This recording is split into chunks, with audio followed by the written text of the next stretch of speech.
Every November, 10 on Your Side honors veterans and those who helped them with special reports we call Veterans Voices. It's part of a nationwide recognition by our parent company, Nexstar Media. Well, tonight, we look at a service member who didn't get the chance to become a veteran, but his legacy should help veterans for many years to come. Investigative reporter Chris Horn looks at the potential impact of the Brandon Act. Stephanie, the law implemented just a few months ago is designed to empower service members now so they will know how to advocate for their mental health once they become veterans.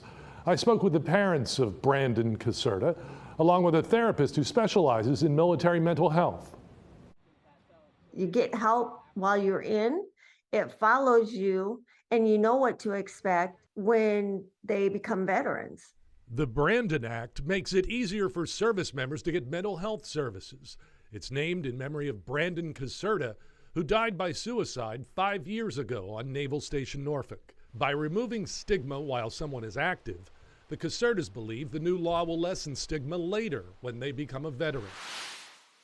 Brandon wanted to be a SEAL, but like the vast majority of those who start the course, he was unable to complete it. Afterward, he was bullied and harassed, even by his own chain of command. That stigma was huge. It makes you feel alone. It makes you feel not wanted. You don't fit in.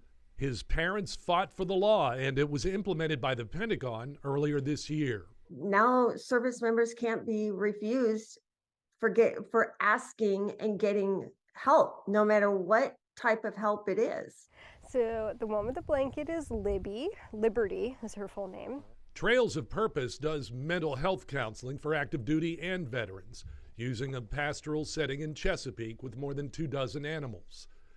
Kayla Fallon Aristivo has looked into the eyes of troubled service members who until now did not feel empowered.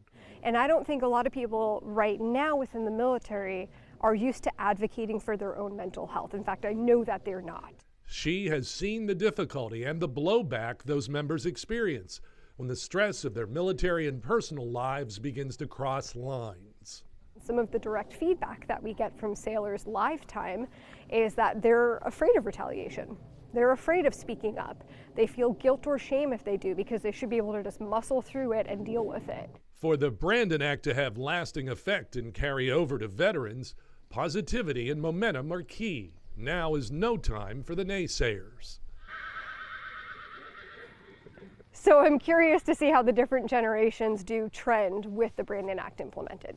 With easier access and more confidentiality surrounding mental health resources comes the promise of brighter days. Implementation of the Brandon Act is definitely a step that gets us to the lessening of the mental health crisis within veterans. The prediction is that we would see a lessening in addiction, unhealthy coping behaviors, homelessness.